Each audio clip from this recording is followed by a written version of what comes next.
الحمد لله وكفى وسلام على عباده الذين اصطفى أما بعد فأعوذ بالله من الشيطان الرجيم بسم الله الرحمن الرحيم يا أيها الذين آمنوا إذا نودي للصلاة من يوم الجمعة فاسعوا إلى ذكر الله وذروا البيع ذلكم خير لكم إن كنتم تعلمون فإذا قضيت الصلاة فانتشروا في الأرض وابتغوا من فضل الله واذكروا الله كثيرا لعلكم تفلحون وإذا رأوا تجارة أو لهوا انفضوا إليها وتركوك قائما قل ما عند الله خير من اللهو ومن التجارة والله خير الرازقين وقال النبي صلى الله عليه وسلم من اغتسل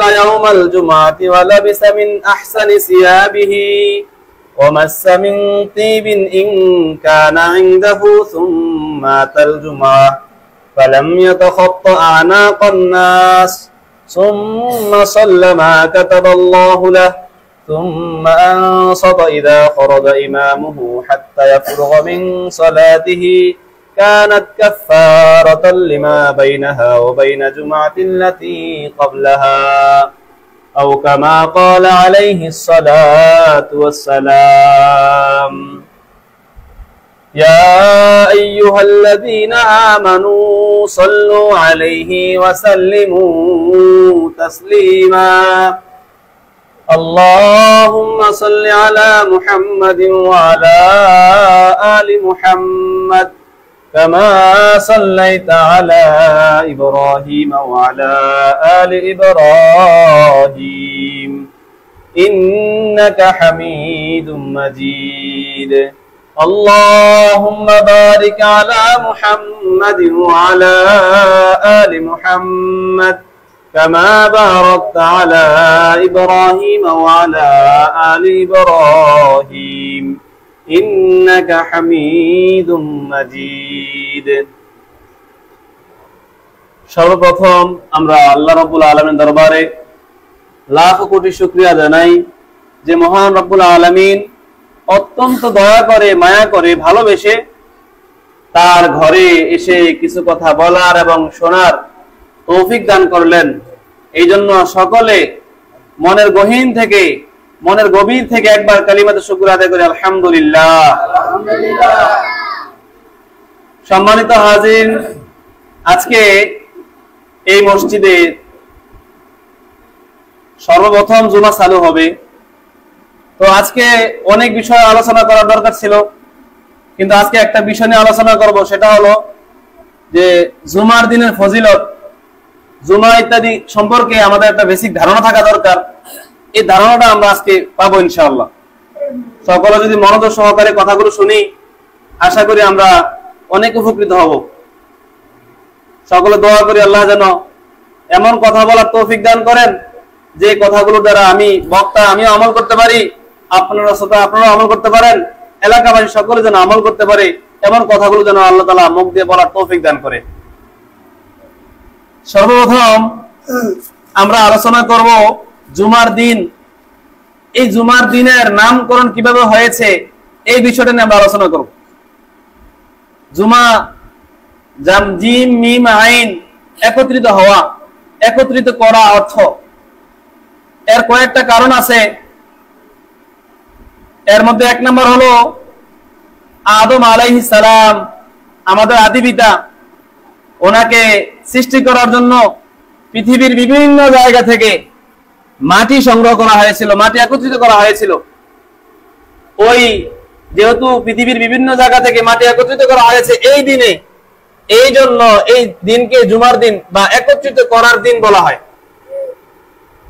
এরপরে হলো আমাদের আদি পিতা, আমাদের আদি মাতা আদম আর হাওয়া আলাইহিস সালাম, ওনাদেরকে আল্লাহ তাআলা সৃষ্টি করার পরে জান্নাতের মধ্যে এই দিনে থাকতে দিয়েছেন। এই জন্য এই দিনের নাম জুমার দিন বা একত্রিত হওয়ার দিন নামকরণ করা হয়েছে।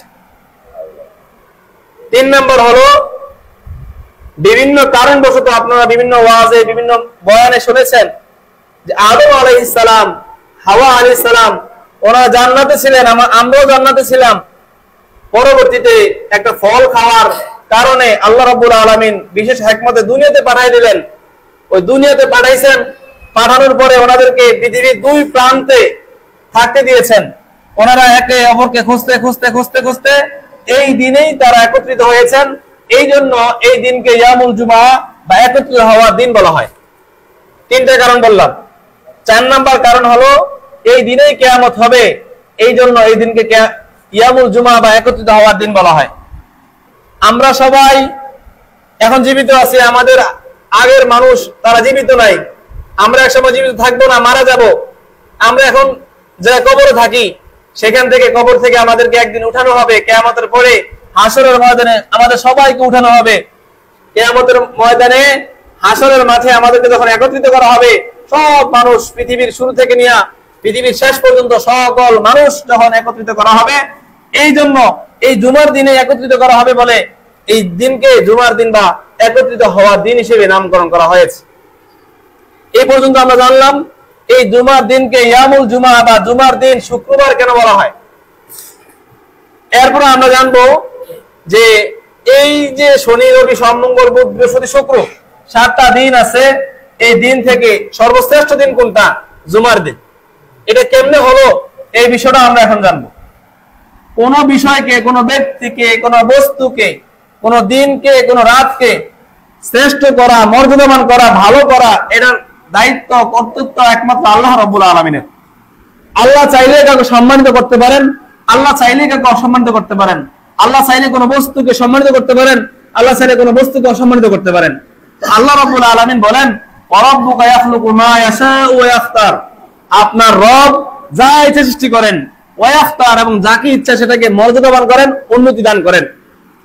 তো আমরা জানি জিবরাইল আলাইহিস সালাম সকল ফেরেশতাদের মধ্যে সর্বশ্রেষ্ঠ, সকল ফেরেশতাদের নেতা উনি।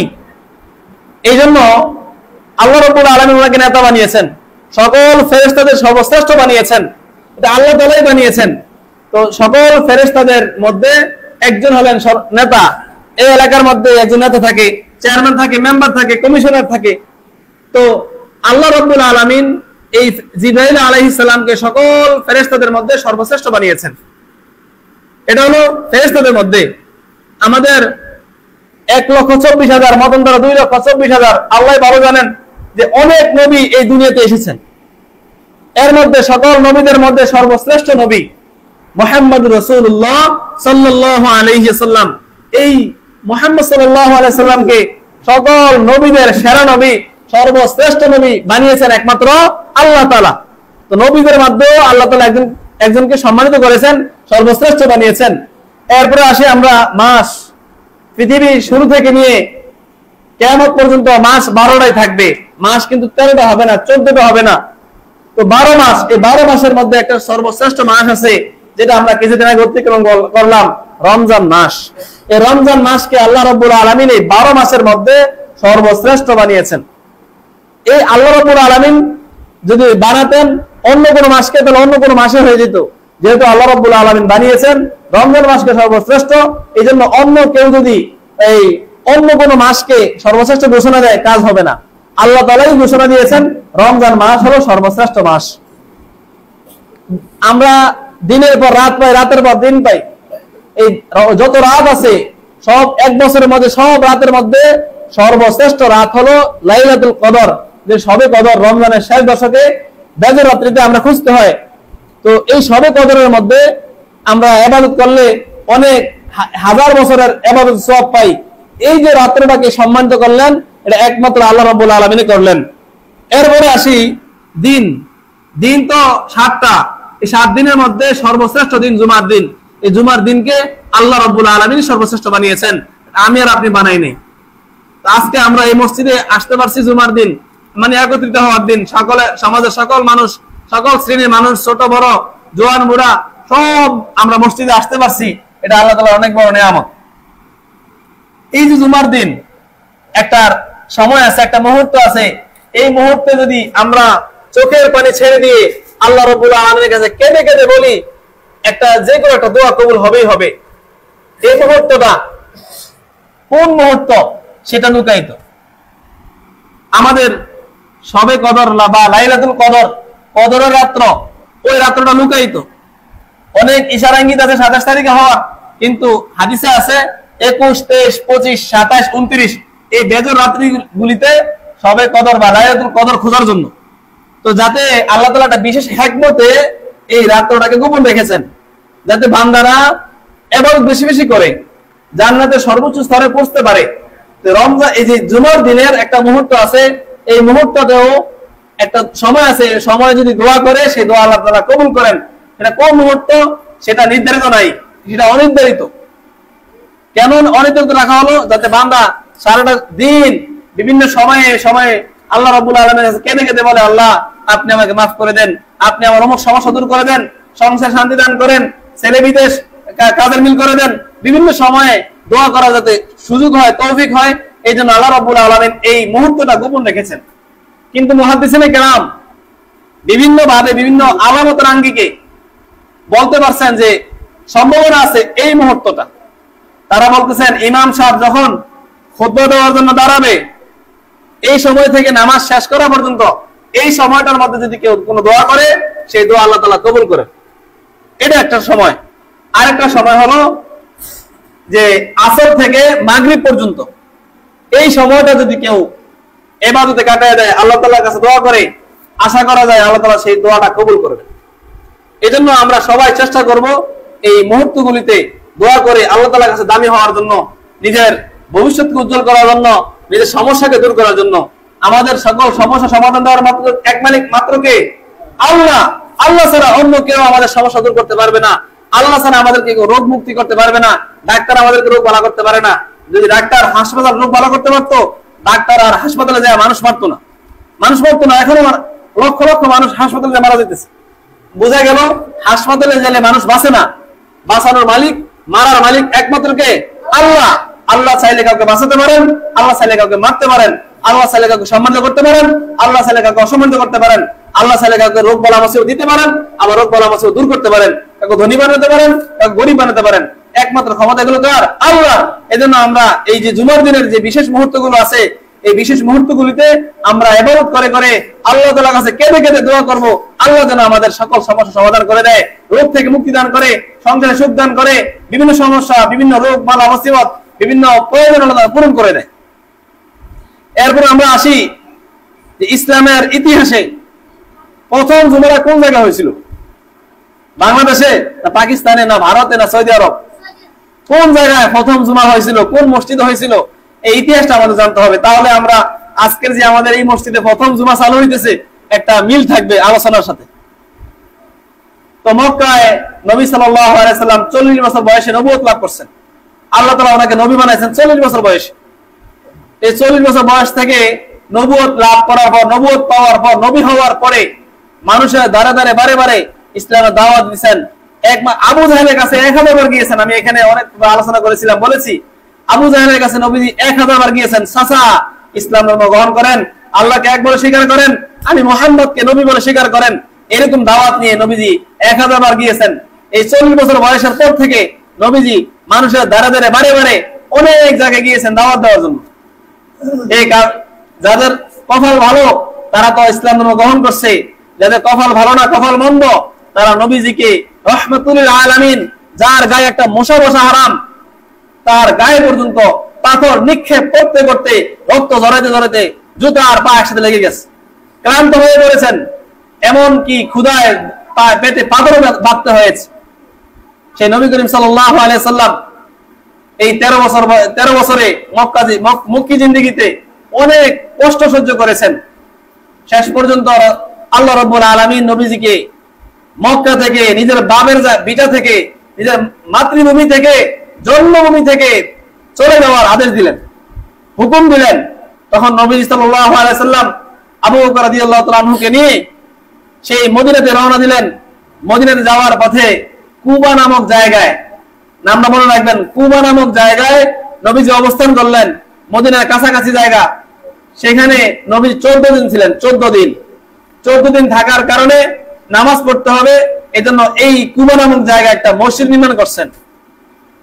এটার নাম হলো মসজিদে কুবা। 14 দিন পরে আবার মদিনার দিকে রওনা দিচ্ছেন। উত্তর দিকে আধা কিলো যাওয়ার পরে জোহরের সময় হয়ে গেছে। জোহরের সময় হয়ে যাওয়ার পরে নবী করিম সাল্লাল্লাহু আলাইহি সাল্লাম সাহাবায়ে কেরামকে নিয়ে নামাজ শুরু করলেন, জুমার নামাজ পড়া শুরু করলেন। পরবর্তীতে এই জায়গায় একটা জুমার মসজিদ চালু হয়। সেই মসজিদের নাম হলো মসজিদুল জুমা, জুমার মসজিদ। ইসলামের সর্বপ্রথম জুমার নামাজ ওই মসজিদুল জুমাতেই আদায় হয়, যেটা কুবা নামক জায়গা থেকে আধা কিলো উত্তরে। তো এই যে ইসলামের প্রথম জুমা সেখানে চালু হয়েছে, আর আমাদের তো হিসাব দিয়ে কোটি কোটি অনেক পিছনে পড়ে যাবে, কারণ আমাদের মসজিদটা 2 নম্বর মসজিদ না। বাংলাদেশে কত হাজার মসজিদ আছে, কত কোটি মসজিদ আছে, সারা পৃথিবীতে হিসাব করলে মানে কম্পিউটার ধর্মের এত মসজিদ আল্লাহ তাআলার ঘর তৈরি করা আছে, আলহামদুলিল্লাহ। এখন আমরা জানবো যে কোন মসজিদে নামাজ পড়লে কি সওয়াব। আজকে আমরা জুমার মসজিদে আসছি, এটা এতদিন জুমার মসজিদ ছিল না, আসলে পাঞ্জেখানা, যেখানে 5 ওয়াক্ত নামাজ পড়া হতো।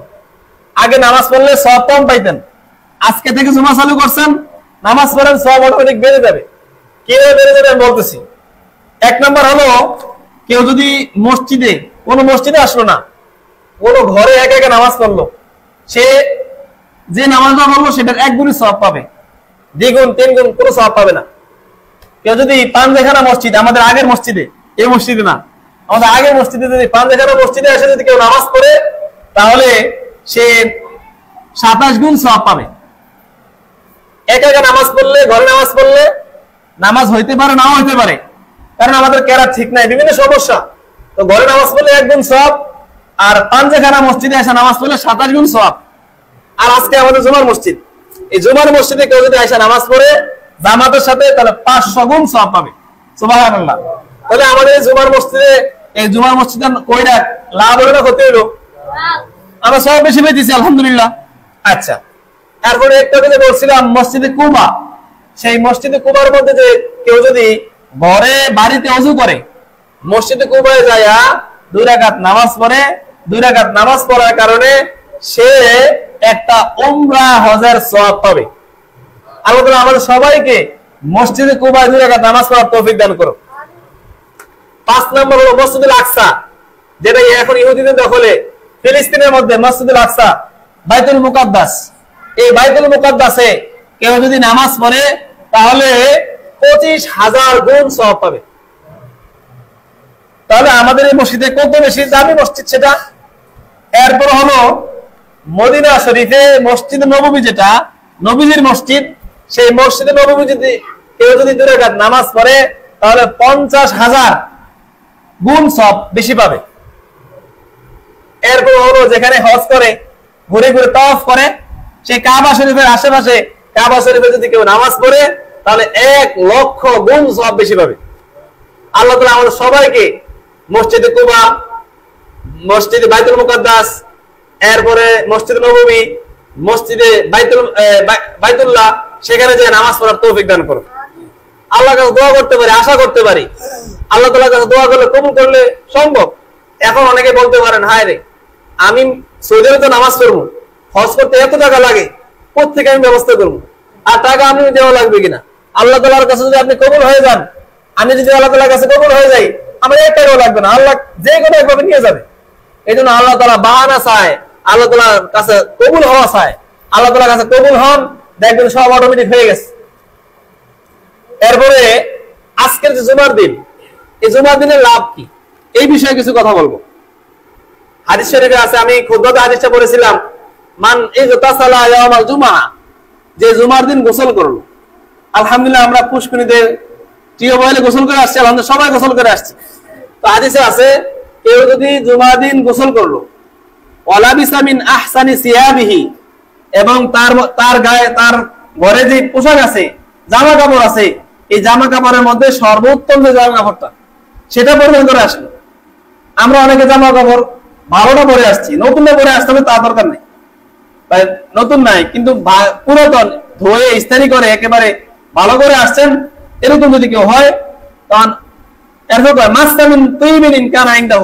তার কাছে যদি কোনো আতর থাকে বা কোনো সেন্ট থাকে সেটা সে নিজের গায়ে স্প্রে করে নিজের গায়ে মেখে আসলো, এমন যদি হয়। সুম্মা আতাল জুমা, তারপরে জুমার মসজিদে আসলো, আসার পরে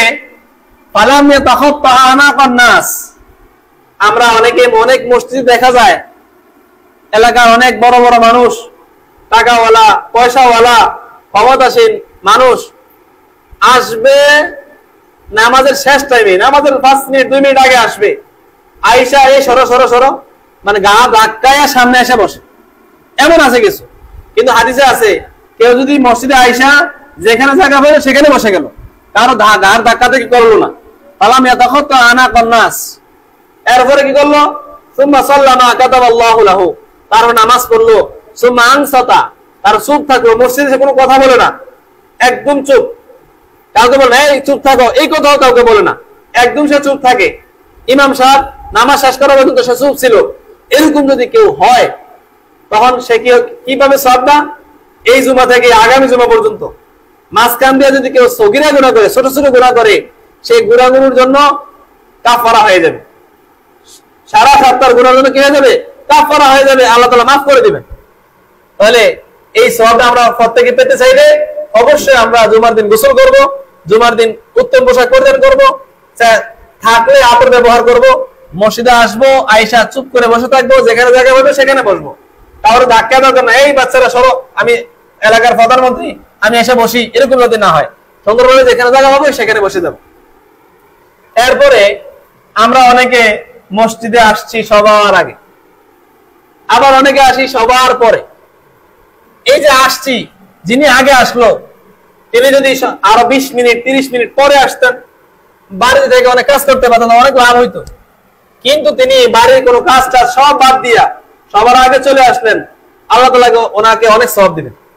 সেই সওয়াবটা কি, হাদিসে আছে কেউ যদি জুমার মসজিদে সবার আগে আসে, সবার আগে, তখন তাকে উট কোরবানি করার সওয়াব তার আমলনামে দেওয়া হয়। ফেরেশতারা খাতা কলম নিয়ে, এই যে আমরা দেখি না, ফেরেশতা আমাদের এখানেও আছে, আমাদের এখানেও আছে, আমরা কি ভালো কাজ করতেছি কি খারাপ কাজ করতেছি সব তারা লিখতেছে। এই মসজিদের দুই পাশে ফেরেশতারা আছে। হাদিসে নবীজি বলছেন জুমার দিন ফেরেশতারা মসজিদের দরজায় খাতা কলম নিয়ে দাঁড়ায় থাকে। যিনি আগে আসেন তার নামটা 1 নাম্বার সিরিয়ালে লেখেন, যিনি এরপরে আসেন তার নাম আবার লেখেন, এরপরে আসলে সবার শেষে আসে যিনি, তার নাম সবার শেষে লেখেন। এই জন্য ফেরেশতাদের খাতায় আমরা যদি নিজের নামটা লিখাতে চাই, আমরা সবার আগে আসবো, ইনশাআল্লাহ সবার আগে আসবো, তাহলে আমাদের নামটা ফেরেশতাদের খাতায় থাকবে। আজকে যদি আমরা এই এলাকার প্রধানমন্ত্রী আসে, প্রধানমন্ত্রীটা খাতা রাখছে যে যে ওনার সমাবেশে সবার আগে আসবে তার নামটা লিখে রাখবে, তাহলে এই ঘোষণা যদি হয়ে যায় আমরা সবাই চেষ্টা করবো না চল আমার নাম প্রধানমন্ত্রীর নামের খাতায় থাকে, তাহলে আমি নিজেকে বলবো বিভিন্ন জায়গায় বলবো যে না আমার নাম প্রধানমন্ত্রীর কাছে আছে। আল্লাহ রাব্বুল আলামিনের ফেরেশতারা আমার নামটা লিখে রাখবে, আল্লাহ তাআলা দেখতেছে, আল্লাহ তাআলা দেখতেছে কে আগে আসলো কে পরে আসলো, তবুও ফেরেশতাদেরকে সাক্ষী রাখতেছে তোমরা লিখে রাখো, আমি হাসরের ময়দানে এই নাম দেখে দেখে দেখে দেখে আমার বান্দাদেরকে জান্নাতে দিব। এই জন্য আমরা সবাই চেষ্টা করব মসজিদে আগে আসার জন্য। তো যার নামটা প্রথমে থাকবে তাকে আল্লাহ রাব্বুল আলামিন একটা উট কোরবানি করার সওয়াব তার আমলনামা দান করবেন, বলেন না সুবহানাল্লাহ। 2 নাম্বার হলো একটা গরু কুরবানি করার সওয়াব তার আমলনামায় দিবেন, যে তিনি দ্বিতীয়বার আসবেন মসজিদে। 3 নাম্বার হলো যে একটা ছাগল কুরবানি করার সওয়াব তার আমলনামায় দিবেন। এরপর মুরগি জবাই করা, আল্লাহর নামে মুরগি জবাই করা, মুরগি তো কোরবানি দেওয়া যায় না, তো মুরগি জবাই করার সওয়াব তার আমলনামায় দেওয়া হবে। এরপর একটা ডিম আল্লাহর রাস্তায় দান করার সওয়াব তার আমলনামায় দেওয়া হবে। যখন ইমাম সাহেব খুতবা দেওয়ার জন্য দাঁড়িয়ে যাবে তখন ফেরেশতারা খাবার দাওয়া বন্ধ করে কলমটা পকেটে নিয়ে খুতবা শোনার জন্য বসে যাবে, এরপর কারো নাম লিখবে না। এই জন্য আমরা সবাই চেষ্টা করব সবার আগে আসতে, ইমাম সাহেব খুতবার আগে যাতে আমরা আসতে পারি সেই সর্ব চেষ্টা করবো। তাহলে খুতবার আগে আসলে একটা ডিম আলো রাস্তায় সবতে করে সব আমাদের আমল নামায় আসবে। একটা আমল, একটু আমলের জন্য বাপ ছেলেকে চিনবে না, ছেলে বাবাকে চিনবে না, স্বামী স্ত্রীকে চিনবে না। আজকে আমরা ছেলেদের জন্য কত কষ্ট করি, আজকে আমরা বিবিদের জন্য কত কষ্ট করি, আজকে আমরা মানে একে অপরের জন্য কত কষ্ট করি, কিন্তু একটা সওয়াব দেওয়ার জন্য আমাদের কেউ থাকবে না। এই জন্য আমাদের সওয়াব নেওয়ার জন্য আমাদের ইয়া থাকা দরকার, প্রতিযোগিতা থাকা দরকার। হাদিসে আছে, কোরআন শরীফে আছে, নবীজি আল্লাহ রাব্বুল আলামিন বলেন তাআওয়ানু আলাল বিররি ওয়াত তাকওয়া, ভালো কাজ তোমরা প্রতিযোগিতা করো। এই যে একটা নেক কাজ, আমরা মসজিদে আসলে বেশি সওয়াব পাবো, আগে আসতে সবাই চেষ্টা করব যে মসজিদে আগে আগে চলে আসার জন্য। এরপরে জুমার খুতবার গুরুত্বটা সেটা বলি। এই জুমার যে খুতবাটা দেয় সেটা গুরুত্বটা কেমন?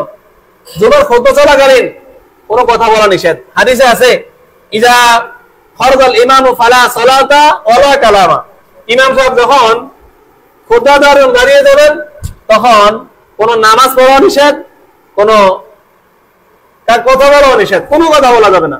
কাউকে বলতে পারবো না এইভাবে চুপ থাকো, এভাবে বলতে পারবো না, একেবারে চুপ, কোনো কথা নাই। খুতবা শোনা ওয়াজিব, ঈদের নামাজে যেরকম ঈদের নামাজটা ওয়াজিব, এরকম খুতবা শোনাটা ওয়াজিব, আমরা খুতবা শুনতে হবে। আচ্ছা, তো একটা ঘটনা বলি। নবী করিম সাল্লাল্লাহু আলাইহি ওয়াসাল্লাম একবার নামাজ পড়াচ্ছিলেন। জুমার নামাজের আগের সময় খুতবা দেওয়া হতো, জুমার পরে নামাজ 2 রাকাত পড়ার পরে খুতবা দেওয়া হতো। যেরকম আমরা ঈদের নামাজে 2 রাকাত নামাজ পড়ার পরে খুতবা দেই, এরকম নবী সাল্লাল্লাহু আলাইহি ওয়াসাল্লাম আগে খুতবা দিতেন জুমার নামাজ পড়ার পরে। তো একদিন সবাই মুসল্লিরা বসে আছে, নবীজি খুতবা দিতেছেন, বিশাল খুতবা দেওয়ার কারণে মদিনার বাজারে আসছে, ব্যবসায়ী কাফেলা আসছে। এখন তো আমাদের মুন্সিয়ার বাজার আছে, বাবুরের বাজার আছে, দোকানপাট সব ওই জায়গায় আছে। আগে তো দোকান ছিল, বাড়িতে বাড়িতে দোকান নিয়ে আসতো। তো মদিনার বাজারে যখন ব্যবসায়ীরা আসছে, ওরা ঢোল তবলা বাজানো শুরু করছে। এই জন্য মুসল্লিরা উঠে উঠে চলে গেছে সবাই। মাত্র 12 জন মুসল্লি ছিল। মাত্র কতজন মুসল্লি? 12 জন। তো নবী সাল্লাল্লাহু আলাইহি ওয়াসাল্লাম বললেন, তোমরা রয়ে গেছো, তোমরা এই 12 জন যদি চলে যেতা, আজকে মদিনার উপত্যকা অগ্নিতে পরিপূর্ণ হয়ে যেত, আগুন এসে সব জ্বালাই দিত। আল্লাহ সারাইছে, তোমরা 12 জন আসিলা, নাহলে কিন্তু আগুন চলে এসে তোমাদেরকে জ্বালাই দিত।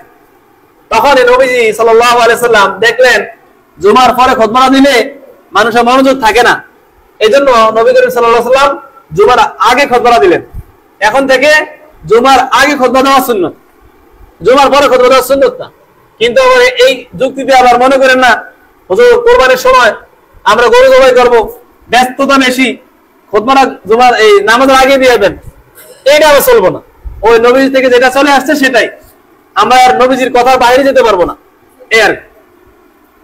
তো জুমার দিনে কিছু আমল আছে, এই আমলগুলো যদি আমরা করতে পারি তাহলে আমরা অনেক সওয়াবের অধিকারী হব। আমরা তো কোরআন শরীফ অনেকে পড়তে পারি, আলহামদুলিল্লাহ। ছোটবেলায় মক্তবে কোরআন শরীফ পড়েছি। সূরা কোরআন শরীফে 114টা সূরার মধ্যে একটা সূরা আছে সূরাতুল কাহফ, অনেক লম্বা একটা সূরা। এই সূরাটা যদি জুমার দিন কেউ পড়ে, তখন জুমার দিনে এই সূরাটা পড়ার কারণে তার পায়ের তলা থেকে আসমান পর্যন্ত আলো দিয়ে পরিপূর্ণ করা হবে, তাকে নূর দান করা হবে। এরপরে এই জুমা থেকে নিয়ে আগামী জুমা পর্যন্ত সগীরা গুনাহ, ছোট ছোট গুনাহগুলোর কাফারা হয়ে যাবে।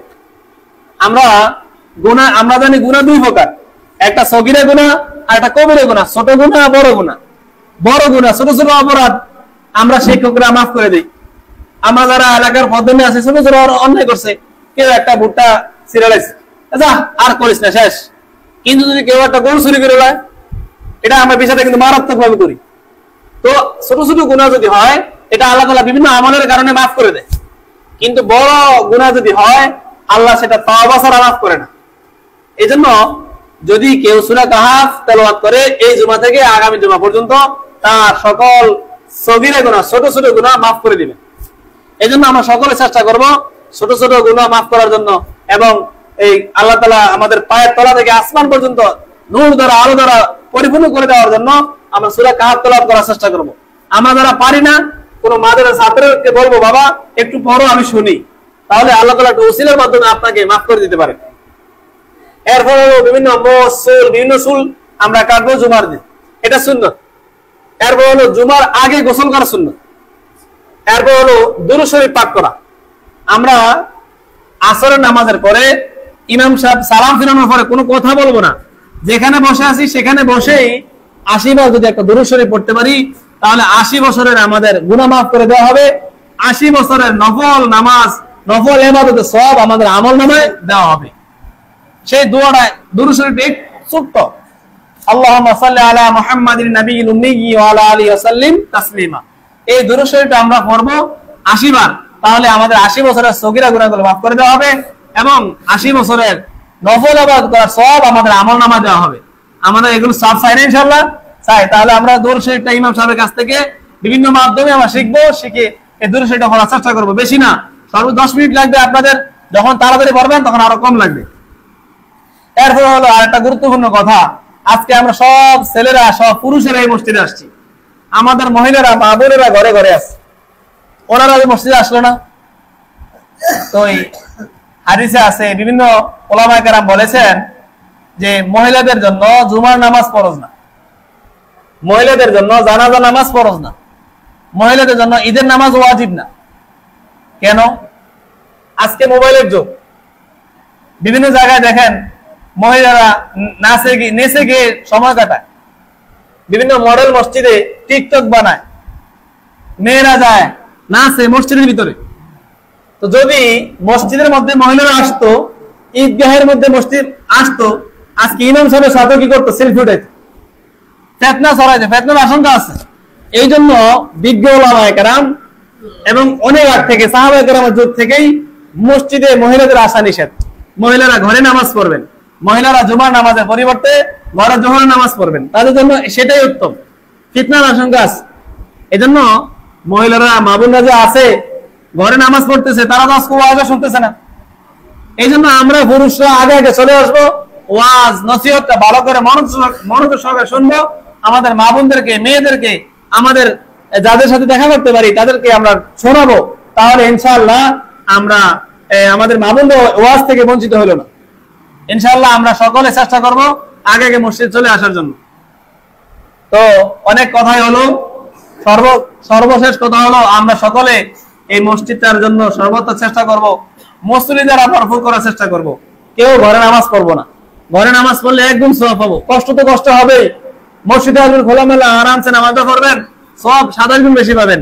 এটা যদি আগের মসজিদটা হতো, যেহেতু এটা জুমার মসজিদ এই জন্য সওয়াবটা বেশি, বেশি বলতে 500 গুণ সওয়াব আমরা বেশি পাবো।